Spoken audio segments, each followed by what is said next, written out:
बहुत बड़ा मुद्दा है छत्तीसगढ़ कांग्रेस के लोगों के लिए और धीरे धीरे वो मुद्दा कमजोर हो रहा होगा। मुझे उस समय उस घटना में शामिल थे। गोली किसी को पूछ के नहीं लगती है, ब्लाइंड फायर कहना था कि कवासी लखमा का नार्को टेस्ट होना चाहिए, ये छबिन कर्मा ने स्पष्ट तौर पे मीडिया को बयान दिया था। तो क्या लगता है कि कवासी लखमा का वाकई में नार्को टेस्ट ऐसे इतनी बड़ी बड़ी लापरवाही शासन और पुलिस के द्वारा की जा सकती है? एक जनरल बात को किस तरह से लापरवाही में मुख्यमंत्री का भी बयान होना चाहिए, उस समय रहे गृह मंत्री का भी बयान होना चाहिए, उस समय रहे डीजीपी का बयान होना चाहिए, उस समय बस्तर जिले में केवल राज्य नहीं पूरे देश के लोग इंतजार कर रहे हैं कि जीरम में क्या हुआ। छत्तीसगढ़ पुलिस को अब उसमें कॉन्स्पिरेसी पार्ट पे मुझे लगता है कि इन्वेस्टिगेशन करना चाहिए और अच्छा ऑर्डर है, अच्छा डिसीजन है और इससे बहुत सारे नए खुलासे होंगे। बहुत सारे झीरम घाट में जो हमला हुआ था उसमें बड़ी संख्या में नेताओं की शहादत हुई थी। इसके अलावा 5 से 6 ऐसे सिविलियंस थे जिनके बारे में कभी बात नहीं होती, उनके परिवारों के बारे में कभी बात नहीं होती है।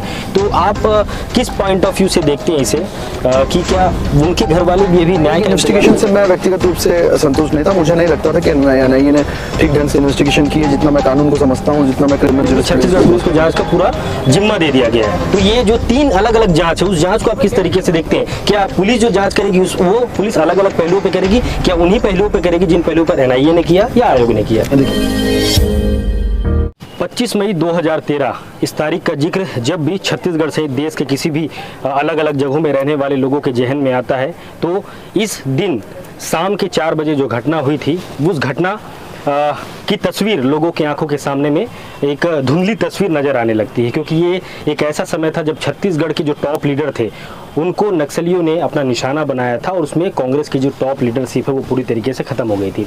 ये 25 मई 2013 का जिक्र हमेशा से ही होता रहता है। हालांकि इस घटना को 10 साल हो चुके हैं, लेकिन इस घटना किसी भी साल में जब ये घटना आता है उसके 2 दिन पहले और 2 दिन बाद तक नेशनल मीडिया में सिर्फ और सिर्फ झीरम की ही चर्चा होती रहती है। कई सारे एक्सपर्ट टीवी के सामने बैठ करके इस झीरम के बारे में जानकारी देते हुए नजर आते हैं, लेकिन एक चीज़ जो स्पष्ट तौर पर सामने नहीं आ पाती है कि झीरम की गुत्थी आखिरकार कब तक सुलझेगी, क्योंकि 10 साल का समय किसी भी घटना के लिए, किसी भी घटना की इंक्वायरी के लिए बहुत ज़्यादा लंबा समय होता है। जो शहीद हुए हैं, कांग्रेस की जो टॉप लीडर शहीद हुए जिसमें कुछ सिविलियन भी थे, उनके परिवार वालों को भी आज तक ये इंतजार है, वो इंतजार कर रहे हैं कि इस पे जल्द से जल्द रिपोर्ट आनी चाहिए और जो दोषी है उस पर कार्रवाई भी होनी चाहिए। तो मंगलवार का आज दिन है, मंगलवार को एक फैसला आया है कोर्ट की तरफ से जिसमें कहा गया है कि एनआईए जो जांच कर रही थी, एनआईए के एगेंस्ट में जाकर के छत्तीसगढ़ पुलिस इस चीज़ को जांच कर रही थी, लेकिन हमने देखा है कि एनआईए सुप्रीम कोर्ट चली गई थी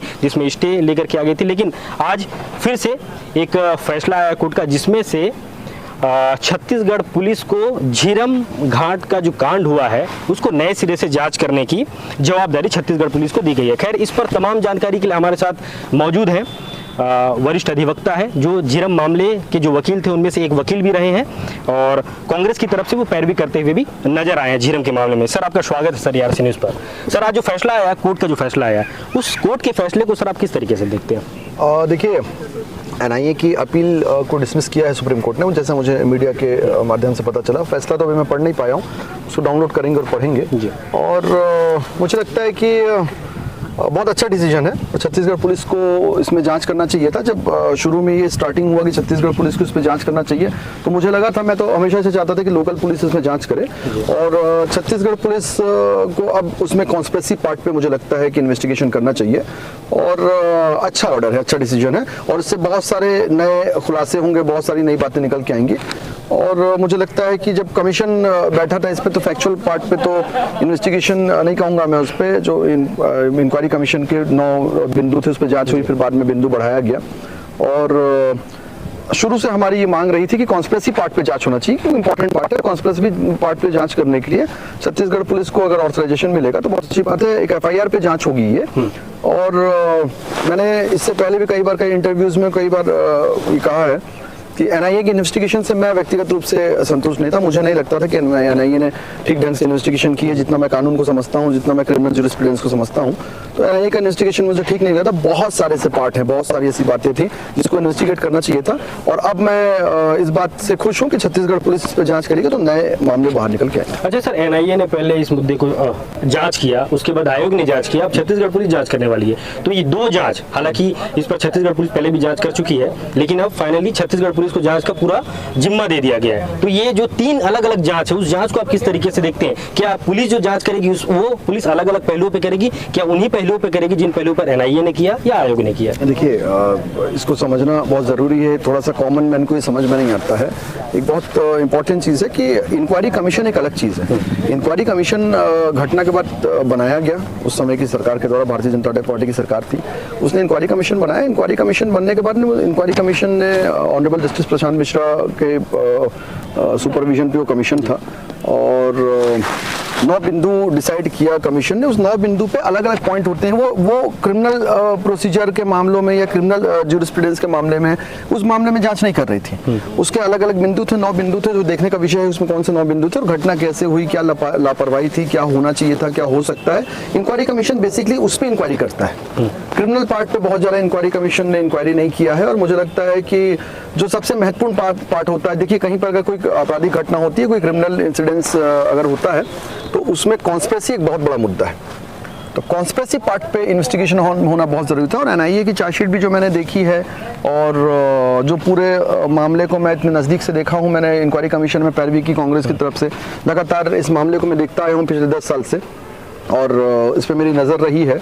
तो मुझे हमेशा लगा कि इन्वेस्टिगेशन जो है वो कॉन्स्पिरेसी पार्ट पे होना चाहिए और बहुत सारे खुलासे, बहुत सारे बिंदु हैं जिस पर जांच होना चाहिए, क्योंकि सब जुडिस मैटर है। इंक्वायरी पेंडिंग है, इन्वेस्टिगेशन पेंडिंग है उस पर अभी, और छत्तीसगढ़ की पुलिस उसमें इन्वेस्टिगेशन करेगी। तो बहुत ज़्यादा तो मैं उस पर नहीं कहूँगा, लेकिन बहुत सारे बिंदु हैं। इसको मैंने पहले भी उस समय जब हमारे कांग्रेस के जो लीडर्स थे उनसे मैंने चर्चा की, सीनियर लीडर्स से मैंने उनको बताया भी था। हमारे साथ जो और दूसरे काउंसिल से उनसे भी हम लोग की लगातार चर्चा होती थी कि इन पार्ट्स पे होना चाहिए। पर उस समय क्योंकि सरकार भी भारतीय जनता पार्टी की थी और बहुत सारी चीज़ें पक्ष में नहीं हुआ करती हैं, और ये जो FIR हुई है उसके बाद में मुझे लगता है कि कॉन्स्पिरेसी पार्ट है, बहुत छोटे छोटे और बहुत सारे बिंदु हैं और अच्छा सर, मैं रोल भी एक बहुत बड़ा फैक्टर है। इन सब चीज़ों पे जांच होनी चाहिए। अच्छा सर, इस कोर्ट के इस फैसले के बाद भाजपा और कांग्रेस की तरफ से क्या रुख होना चाहिए, आपको क्या लगता है? देखिए, पॉलिटिकल लाइनअप में मैं कोई रिप्लाई नहीं कर पाऊंगा, पर मुझे लगता है कि उन लोगों के लिए जिनके घर के लोग शहीद हुए हैं, जो सिविलियंस जो खत्म हुए, जो कांग्रेस के लीडर्स थे, कार्यकर्ता थे, वो खत्म हुए, उनके लिए एक अच्छी खबर है। ये बात निकल के आना जरूरी है जीराम के मामले में कि ये घटना कैसे हुई, क्या ये सिंपल एक नक्सल अटैक था या इस पे कोई पॉलिटिकल कॉन्स्पिरेसी थी या इस पे कोई और कारण था, इतना ज़्यादा जमावड़ा हुआ नक्सलियों का कैसे हुआ, क्या सारी चीज़ें हुई, कहाँ पे लूप्स रह गए, कहाँ पे चीज़ें नहीं हो पाई, फोर्सेस समय पे क्यों नहीं पहुँच पाई, बहुत सारी ऐसी बातें हैं। जब हम इंक्वायरी कमीशन की पैरवी कर रहे थे, हमारे साथ सुप्रीम कोर्ट के सीनियर एडवोकेट श्री सुदीप श्रीवास्तव जी थे, उनसे भी मेरे साथ बहुत सारी बातें होती थी। तब हम लोग आश्चर्यचकित हो जाते थे फाइल को देख के, डॉक्यूमेंट्स को देख के, जो पुलिस ने प्रेजेंट किया था उस समय भारतीय जनता पार्टी की सरकार के समय में, कि कैसे इतनी बड़ी बड़ी लापरवाही शासन और पुलिस के द्वारा की जा सकती है। एक जनरल बात को किस तरह से लापरवाही उस पर की गई, इन सारी बातों पे हम लोगों का बहुत चिंतन रहता था। हम सोचते थे कि यार ऐसा कैसे मजाक कर दिया इस पूरे मामले में। तो मुझे ऐसा लगता है कि उन लोगों के लिए बहुत अच्छा होगा जिनके घर के लोग शहीद हुए। और ये जो आज 10 साल बाद अगर इंक्वायरी होगी तो एक असली सही मटेरियल निकल के बाहर आने के चांसेस अब बने हैं। अच्छा सर, समय समय पर ये बातें सामने आती रही है कि इसके पीछे एक बड़ा मास्टरमाइंड कोई रहा है। हर मीडिया चैनल में आप देखेंगे तो कौन से ऐसे लोग हैं जिनकी मुख्य रूप से जांच होनी चाहिए, जिनसे पूछताछ किया जाना चाहिए मुख्य रूप से, आपको क्या लगता है? देखिए, ये तो बहुत कंट्रोवर्शियल बात हो जाएगी अगर मैं कहूँ कि कौन मास्टरमाइंड है। मैं वो कहने के लिए ना ऑथराइज्ड हूँ, ना मेरे पास कोई जानकारी है।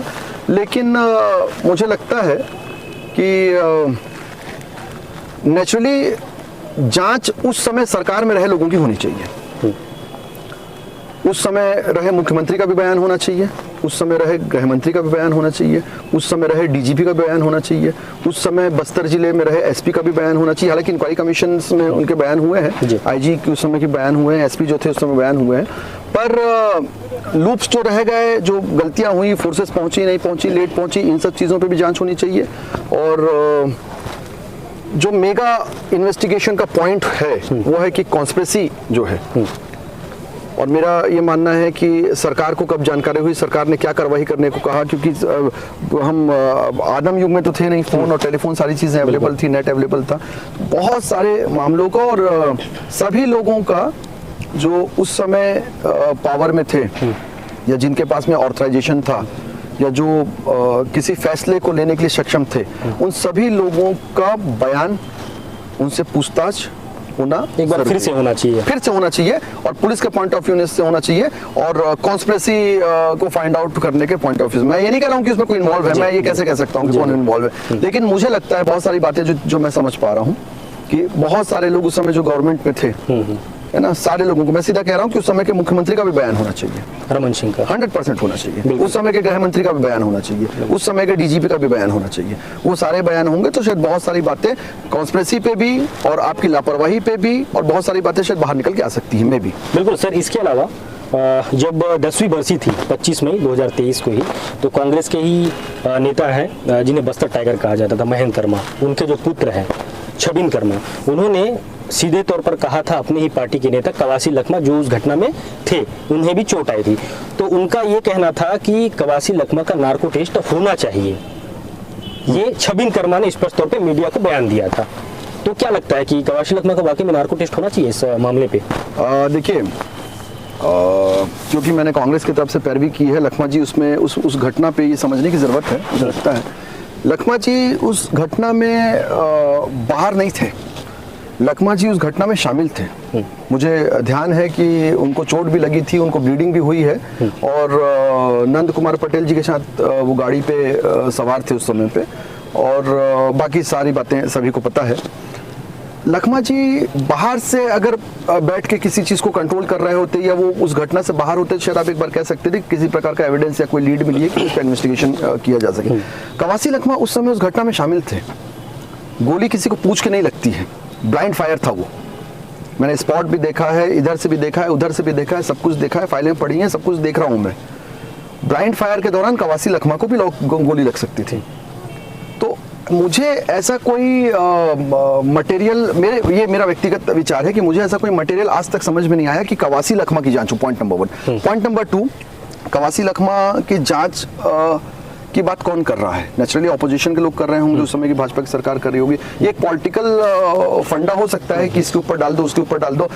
मुझे जो समझ में आया, ये मुझे इतना ही समझ पे आया है जितना मैं समझ पाया हूँ कि क्योंकि कवासी लखमा और नंद कुमार पटेल जी का ड्राइवर वापस लौट के आ गए और कवासी लखमा किसी मोटरसाइकिल में बैठ के आगे तक आ गए, ऐसी ही किसी घटनाओं के कारण ये डाउट किया जा रहा है कि कवासी लखमा का नार्को टेस्ट होना चाहिए। लेकिन नार्को टेस्ट अगर होना चाहिए कवासी लखमा का, तो उसके साथ में मुझे लगता है कि अन्य लोगों का भी नार्को टेस्ट होना चाहिए। जैसे कि मुझे लगता है कि डॉक्टर रमन सिंह का नार्को टेस्ट होना चाहिए। क्यों नहीं होना चाहिए? अगर कवासी लखमा जो विक्टिम था उस घटना पे, जो गोली से बच के आया है, जो नक्सलियों के बीच से निकल के आया है, अगर उस आदमी का नार्को टेस्ट होना चाहिए, हम ऑब्जेक्शन नहीं कर रहे हैं, करवाइए कवासी लखमा का नार्को टेस्ट, कोई परेशानी नहीं है उसमें।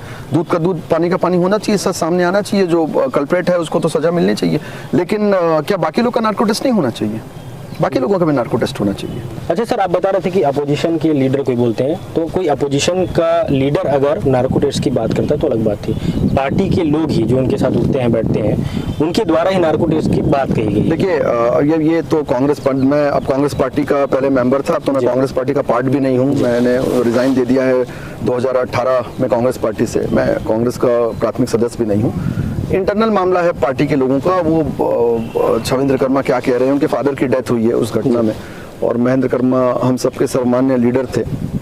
कांग्रेस में होना नहीं होना एक अलग बात है, लेकिन नेचुरली हम सम्मान तो सब उनका करते ही हैं। और आहत कोई भी पुत्र होगा, ये वो इंटरनल मामला है, मैं उस पर बहुत ज़्यादा कमेंट नहीं करना चाहूँगा। कोई क्या कह रहा है उस पर मैं क्या कमेंट कर सकता हूँ। लेकिन जो नार्को टेस्ट का पार्ट है, मुझे लगता है कि नार्को टेस्ट जैसा मामला है, केवल कवासी लखमा के ऊपर आप लोड नहीं डाल सकते। पूरे घटना का लोड आप कवासी लखमा के ऊपर नहीं डाल सकते। मुझे लगता है कि अगर आपको नार्को टेस्ट कराना है तो फिर बहुत से लोग हैं जिनका नार्को टेस्ट होना चाहिए। सारे लोगों का जो इस घटना के रेडार पे आ रहे हैं, that is the right word, radar आपने सही वर्ड यूज किया, जो इस घटना के रेडार पे आ रहे हैं उन सब का नार्को टेस्ट होना चाहिए। तो फिर तो पूर्व मुख्यमंत्री भी नहीं बचेंगे, पूर्व गृह मंत्री भी नहीं बचेंगे, उस समय के एसपी भी नहीं बचेंगे, उस समय के आईजी भी नहीं बचेंगे, डीजीपी भी नहीं बचेंगे। यही तो वो लोग हैं जिनके पास में एब्सोल्यूट कंट्रोल था उस समय पे, घटना के समय पे। भाई ऑपोजिशन के लीडर्स के पास में क्या कंट्रोल था? कोई कंट्रोल नहीं था। सर, जब ये घटना हुई थी तब भाजपा की सरकार थी। इसको एक राजनीतिक हत्या की साजिश बताया गया था कांग्रेस की सरकार में। और जब सीएम साहब का भी मैं बयान सुन रहा था उस समय, जब उनकी सरकार आएगी तो निष्पक्ष जांच झीरम घाट की कराई जाएगी। उनका बयान कई दफे हम लोग नेशनल मीडिया पे सुन चुके हैं। लेकिन अब कांग्रेस की सरकार का कार्यकाल लगभग खत्म होने को है। अब नया रिजल्ट आएगा, उसके बाद क्या होता है, क्या सारी चीज, वो अलग बात है। लेकिन इन 5 सालों में कांग्रेस की तरफ से ऐसा कुछ कड़ा रुख देखने को नहीं मिला इस मामले में, झीरम के मामले में खासकर। देखिए, मुझे लगता है मैं कांग्रेस के बहुत ज़्यादा कोई फेवर, मुझे कांग्रेस भाजपा से कोई मतलब नहीं है, क्योंकि मैं वकील रहा हूँ, चीज़ों को, फैक्ट को समझता हूँ, जो मैं समझ पा रहा हूँ मैं कह रहा हूँ। मुझे ऐसा लगता है कि बयान मुख्यमंत्री जी का जो आया वहाँ तक तो ठीक है, लेकिन इन्वेस्टिगेशन तो शुरू की थी सरकार ने। अब इन्वेस्टिगेशन करने के बाद में कोई लीड मिलेगा, कोई मटेरियल मिलेगा, तो उसके बाद ही तो गवर्नमेंट कोई एक्शन लेगी या पुलिस कोई एक्शन लेगी, जो स्टेट की पुलिस है। तो इन्वेस्टिगेशन स्टार्ट किया था, फिर सुप्रीम कोर्ट चला गया, नहीं सुप्रीम कोर्ट चली गई मामले को लेके, वहां पे स्टे हो गया, फिर वहां से भी रिजल्ट निकल के आया है। अब अगर कांग्रेस की सरकार बनती है तो कांग्रेस के पास में मैदान खुला हुआ है जांच करने के लिए, और फुल फ्लेजेड जांच करवानी चाहिए, एक एक चीज की जांच करवानी चाहिए। और मुझे लगता है केवल राज्य नहीं, पूरे देश के लोग इंतजार कर रहे हैं कि झीरम में क्या हुआ है। इतने सीनियर लीडर्स खत्म हुए, इतना बड़ा हमला हुआ, और उससे बड़ा हमला मुझे लगता है राजीव गांधी का असैसिनेशन जो था, पूर्व प्रधानमंत्री हमारे, उसके बाद सबसे बड़ा असैसिनेशन है। इतने लीडर्स एक साथ खत्म हुए हैं, तो कहीं ना कहीं कांग्रेस के पास में पूरा खुला हुआ मंच है। लेकिन अगर गवर्नमेंट नहीं आती है कांग्रेस की, तो ये ऑर्डर कहीं कांग्रेस के लीडर्स के लिए उल्टा ना पड़ जाए, ये भी एक चांसेस है, क्योंकि पुलिस तो उसी की होगी जिसकी सरकार है। बिल्कुल। तो नेचुरली कहीं ये उल्टा ना पड़ जाए, तो दिस कैन बी सर, एक अंतिम सवाल मैं आपसे पूछना चाहूँगा। झीरम घाट में जो हमला हुआ था उसमें बड़ी संख्या में नेताओं की शहादत हुई थी। इसके अलावा 5 से 6 ऐसे सिविलियंस थे जिनके बारे में कभी बात नहीं होती, उनके परिवारों के बारे में कभी बात नहीं होती है। तो आप किस पॉइंट ऑफ व्यू से देखते हैं इसे, कि क्या उनके घर वाले भी अभी न्याय का इंतजार कर रहे होंगे? बहुत दुखद है। कांग्रेस की सरकार आने के बाद, कम से कम मुझे बहुत ज़्यादा जानकारी नहीं कि गवर्नमेंट ने क्या किया, मुझे गवर्नमेंट के वर्कआउट की जानकारी बहुत ज़्यादा नहीं है, मैंने लेने की कोशिश भी नहीं की। लेकिन आप सच कह रहे हैं कि 2, 4, 5 लोगों के नाम को छोड़ के कोई नहीं जानता कि कौन कौन शहीद हुआ। वो मैं इसलिए जानता हूं क्योंकि मैंने मुकदमा लड़ा है, अन्यथा मैं भी नहीं जानता, मुझे क्या इंटरेस्ट होना था जानने में। तो नेचुरली जो है सभी को, कम से कम सभी के परिवार के लोगों को गवर्नमेंट जॉब मिलनी चाहिए थी। सभी के परिवार के लोगों को जो है एक स्टेबिलिटी मिलनी चाहिए थी। और नाम होना महत्वपूर्ण नहीं है कि वो मर गया उसका नाम हो गया, वो शहीद हो गया उसका नाम हो गया। उनकी फैमिली को स्टेबिलिटी गवर्नमेंट के द्वारा देना चाहिए था। कम से कम सरकार जब कांग्रेस की आई, कांग्रेस के कार्यकर्ता ही खत्म हुए, तो छोटे सिपाही भी उसमें खत्म हुए, शहीद हुए हैं। सबको, सबके परिवार को एक स्टेबिलिटी मिलनी चाहिए थी। और एक चीज़ मुझे अच्छी लगी कि जब ये लाल बाग में झीरम का जो स्मारक बना हुआ है, उस पे उसका जब इनॉग्रेशन हुआ और सीएम साहब आए थे, तो मेरे ख्याल से सभी परिवार के लोगों को, जो फोटोज लगी हैं, शायद सभी मूर्तियां बनी हुई हैं, सभी परिवार के लोगों को बुलाया गया था, ऐसा मुझे टीवी और के आपके माध्यम से, मीडिया के माध्यम से पता चला। तो एक अच्छी बात है। और अगर उन परिवारों के लिए 5 साल में सरकार ने कुछ नहीं किया है, बड़े परिवार को तो छोड़ दीजिए, मयन कर्मा के एक लड़के जो थे वो डिप्टी कलेक्टर बन गए, किस क्वालिफिकेशन से बने हुए, एक अलग बात है ना। घर में टिकट मिल गया, कोई विधायक बन गया, कोई मंत्री बन गया, कोई पंचायत में कुछ बन गया, बंगला मिल गया, गाड़ी मिल गई, एक अलग बात है। लेकिन छोटे परिवार के लोगों को अगर कुछ नहीं मिल पाया है, मुझे जानकारी नहीं है क्या मिला है क्या नहीं मिला है, अगर नहीं मिल पाया है तो ये शर्मनाक बात है कांग्रेस की सरकार के लिए, कांग्रेस पार्टी के लिए, कांग्रेस के लोगों के लिए। और अभी भी अगर वो सरकार में वापस आते हैं तो सबसे पहले सारे कामों को छोड़ के उन लोगों के परिवार को स्टेबल करना चाहिए, उन लोगों के परिवार की तरफ ध्यान देना चाहिए, उन सिपाहियों के परिवार की तरफ ध्यान देना चाहिए जो झीरम के हमले में शहीद हुए। झीरम बहुत बड़ा मुद्दा है छत्तीसगढ़ कांग्रेस के लोगों के लिए, और धीरे धीरे वो मुद्दा कमजोर हो रहा होगा, मुझे लगता है फील्ड पे भी कमजोर हो रहा होगा, और दिमाग में और याददाश्त में भी कमजोर हो रहा होगा। लेकिन जिनके घर में ये घटना हुई है ना, उनके लिए मुद्दा कमजोर नहीं है, उन सिपाहियों के घर के लिए मुद्दा कमजोर नहीं है। हर घर का बाप, भाई, बेटा कोई ना कोई गया है जो शहीद हुए हैं, तो उनके लिए सबसे पहले करना चाहिए था। गवर्नमेंट आने के बाद में निगम मंडल, ये वो ताम झाम, लाल बत्ती, हरी बत्ती, पीली बत्ती बांटने के पहले उनके लिए सबसे पहले करना चाहिए था। कितना किए हैं मुझे मालूम नहीं है, लेकिन क्योंकि आपने इस बात को छेड़ा है तो जरूर मैं अपने स्तर पे पता करने की कोशिश करूंगा कि सबके लिए क्या हुआ है। अब इस बार सरकार अगर आपकी बन जाती है, कांग्रेस की सरकार बन जाती है, तो मैं मुख्यमंत्री जी से अपील करूंगा, जो भी मुख्यमंत्री बने, चाहे भूपेश बघेल जी बने, चाहे कोई और मुख्यमंत्री बने, कि निगम मंडल सारी चीजों को छोड़ के, लाल पीली हरी नीली बत्ती को छोड़ के उन परिवारों के लिए पहले कर दें, बाकी तो कार्यकर्ताओं के लिए होता रहेगा। अच्छा सर, 10 साल ऑलरेडी हो चुका है, तो और कितना समय लगना चाहिए इस जांच पे? देखिए, मैं आपको बताता हूँ लीगल पॉइंट ऑफ व्यू से, मुझे लगता है कि फैक्ट पे तो अब कुछ इन्वेस्टिगेशन नहीं हो सकता है, लेकिन मामला ये है कि कॉन्स्पिरेसी पार्ट का इन्वेस्टिगेशन कभी खत्म नहीं होता है, वो लंबा चलता रहता है, वो इन्वेस्टिगेशन अभी भी किया जा सकता है और वही महत्वपूर्ण इन्वेस्टिगेशन है। फैक्ट पे अब आप क्या इन्वेस्टिगेशन करेंगे? 10 साल में तो 10 सावन हो गए, अब इन्वेस्टिगेशन करने के लिए कुछ बचा नहीं है। कॉन्स्पिरेसी पार्ट में इन्वेस्टिगेशन होना चाहिए और उस पर अगर कुछ लीड मिलता है लोकल पुलिस को, क्योंकि मेरा ये व्यक्तिगत रूप से मानना है, मैं किसी भी स्टेट की पुलिस को किसी भी सेंट्रल एजेंसी से कमज़ोर नहीं समझता हूँ। हमारे स्टेट में बहुत अच्छे अच्छे IPS अधिकारी हैं, बहुत अच्छे अच्छे ऑफिसर्स हैं। मैं आपको बताऊं, मैं एक सब इंस्पेक्टर को भी ज़्यादा बेहतर मानता हूँ। ऐसे ऐसे पुलिस वाले मैंने देखे हैं जिनको क्रिमिनल लॉ का, क्रिमिनल जुरिस्प्रूडेंस का, इन्वेस्टिगेशन का बहुत नॉलेज है।